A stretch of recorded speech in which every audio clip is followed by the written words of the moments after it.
What's going on, everybody? This is Smokestack's Traditional Barbecue. Welcome back to the channel. Today we are continuing our journey through the United States, hitting up regional flavors, and today we're doing Carolina style. Hit that like and subscribe button, and let's get the pits fired up.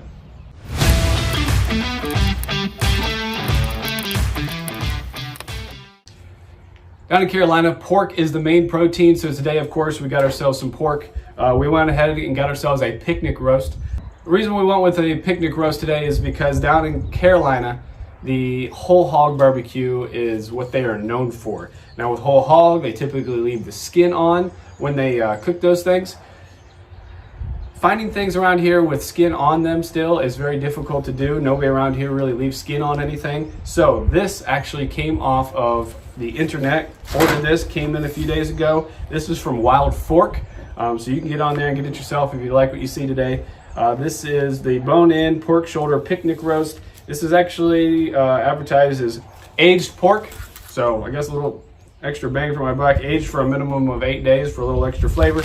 But the important thing is it still has the skin on the top. A lot of things that we see around here, they just leave the fat pad on and that's it. Take the skin off. This still has skin on it. So that is the main ingredient for us today. We're really going to focus on that skin today, and I'm super excited about that. I haven't ever tried the skin off of pork before, so we're going to hopefully get this skin really crunchy and kind of into a really hard pork rind. Chop it up, throw it in at the end, and hopefully it treats our tongue well.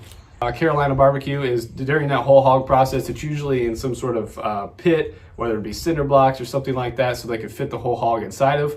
Again, since we're not doing a whole hog, we're going to kind of simplify this process a little bit. We're going to get it on a little kettle grill with some charcoal. We're going to use some hickory and get as close to the flavor that we usually would see in Carolina as possible. So we want this to be as dry as possible, so we're going to pat this down. This just gets air to the skin, tries to dry out that skin a little bit so it gets nice and crunchy at the end. We have the Members Mark Pro Series kettle grill here.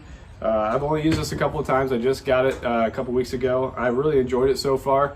This has got a little gas assist button on here, so it helps us heat up our charcoal a lot quicker.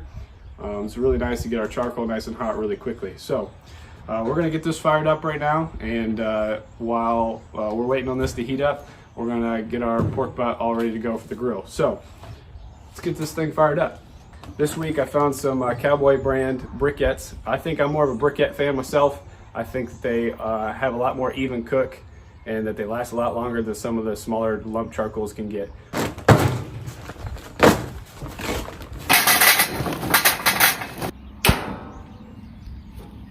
Just some more about this Pro Series here. It came with a nice cover, which I haven't even opened yet. It came with the cover. And then over here on the side, this is for grates. You can flip the grate open and close. That's really nice. That fits in the door. And then it also came with this bin here. It's advertised as a charcoal bin. You can probably use it as a trash can if you needed to. So that's a really nice compartment there. Inside this door here, we have our 16 ounce propane tank. That's our assist to lighting up our charcoal. So really nice grill so far.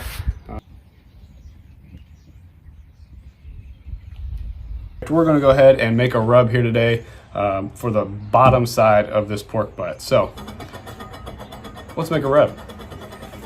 So we're going to start with some brown sugar. We have some paprika. We have some coarse salt, coarse black pepper, some mustard powder, some garlic powder, some onion powder, some cumin, celery seed, some cayenne pepper, or in this case, chipotle.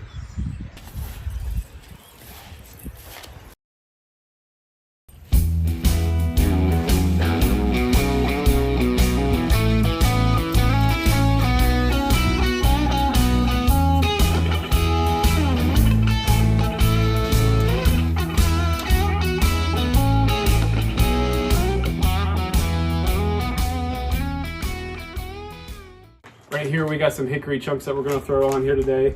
This particular bag is from fireandflavor.com. I actually picked this up on Amazon. Some premium hickory wood chunks that we're going to use. I typically use all hickory when I cook. However, mine are in big log splits, so I picked up some chunks to throw on my charcoal here.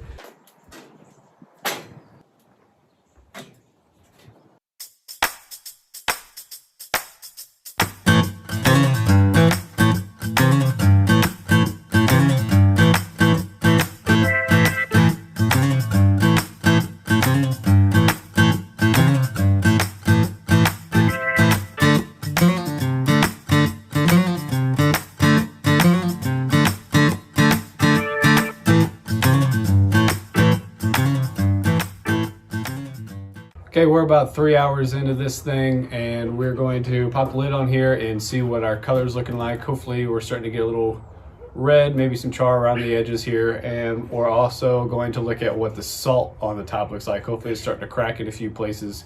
That means that when we go in there to crack the top of that salt, it all falls off nice and evenly, and we're left with a really nice crusty skin. So let's check it out. Okay, we've been rocking around the 300 mark, maybe a little bit above at times. Yeah, we're looking really good. We got some nice crusting going around the outside, and you can already see the salt is starting to crack here in a few different places. So I'm really confident that that's probably going to bust right off there nicely, just how we wanted it to. About an hour ago I flipped it around because it was starting to cook a little unevenly, so we did flip it around. I think there was a lot of heat deflection coming off the side of this kettle that was hitting this side, so we flipped it around about an hour ago. On our Therm Pro here, we are sitting right at about 130 degrees, close to it. We're really gonna try to rock this until we get to about 180, 185, and then we're going to flip it and give it a little bit more direct heat. Okay, we're about 7 hours into this thing, and right now I've kind of hit a stall, and I think I'm going to give it a little bit of foil help just to kind of power us through, give us a little bit of momentum to finish out this cook. I'm going to do a little foil boat action because I don't want to put foil over the top because I don't want to soften that skin up. So we're going to keep that foil underneath, and then hopefully that keeps our top nice and crispy.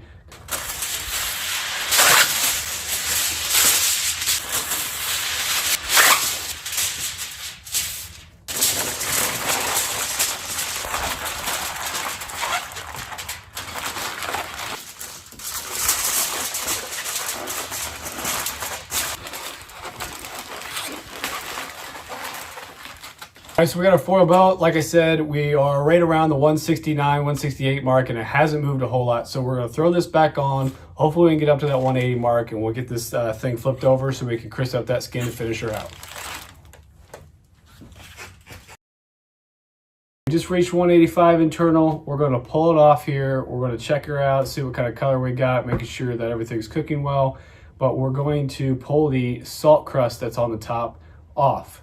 And hopefully that all falls off in one pull, and then we can, we're gonna end up flipping this back on top and hopefully charring that, giving it really direct heat on top of the coals to finish it off. All right, here comes, look at that pull right off there.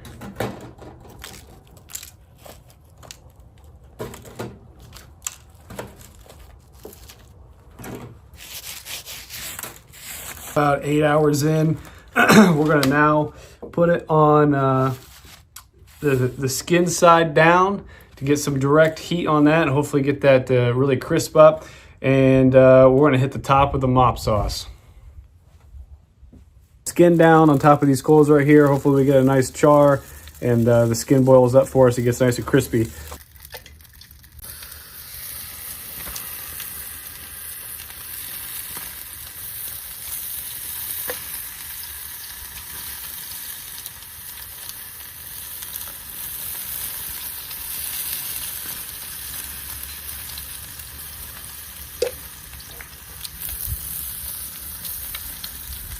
This thing's been back on for about another 15 minutes with the skin down toward the coals. It is starting to boil up again, nice char. I think up to the point to where I like where it's at. I'm gonna pull it off. I don't want it to get any darker because I know that underside, we got that darker than we like. So I do like the way the skin's looking. We're gonna pull it off. We're gonna put it back into a foil boat, and then we're gonna rest it in that foil boat to keep that skin nice and dried out until we're ready to shred this thing up. So we're gonna pull it off. Here we go. You can see that the top is nice and hearty. We got good crunch on the top for sure. I'm excited to cut that up and chop it up into the meat. So I bet that's going to taste just absolutely out of this world. It smells phenomenal. I gotta say, throwing that mop sauce on there, I just cannot wait to eat this because I think there's going to be so much flavor with the char that's around this. The mop sauce, I caked it on there. I did not sell myself short on that. We put plenty of mop on this. For the 10 minutes it was on there, I probably mopped it 3 to 4 times, and I mopped it heavily. So we're gonna wrap this up in this foil boat, and we're gonna rest it for about an hour, come back out here and shred it up and see what we got. All right, we're out here to finish things up in Carolina. I am very happy with the way that the skin turned out. Let's see if we can hear it. It's a good sound. We do have a little bit of mop sauce left over that we're gonna pour over the top once we get this all chopped up and mixed together.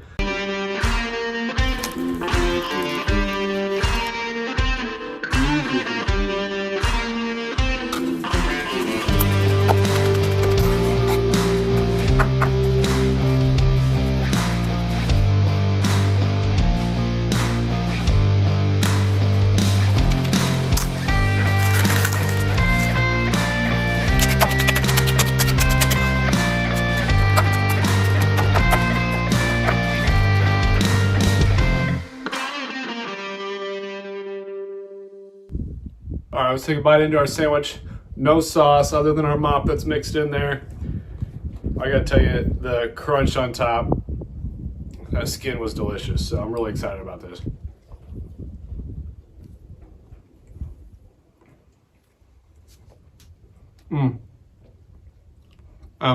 Are really good. I really like the flavors of the mop in there. I wish I had some more. I should have made a double batch, because putting some of that on top of this sandwich as my sauce would have been off the charts. When you find one of them pockets of crunchy skin, it is delicious. Cooking it on the kettle like that gives it a nice, soft, subtle smoke flavor, but it does not overpower the sandwich at all. Really lets seasoning shine through, the mop shine through. There was another crunch. Oh man.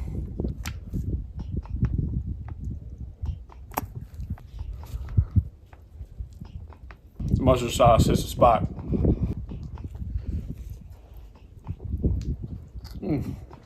Oh, there's another crunch. Thanks for tuning in. That does it for now on Carolina. Join us next time. We're going to be traveling to a different part of the country, trying new flavors right here on Smokestack's Traditional Barbecue. For now, got to hit it with some more sauce. Finish up this last bite.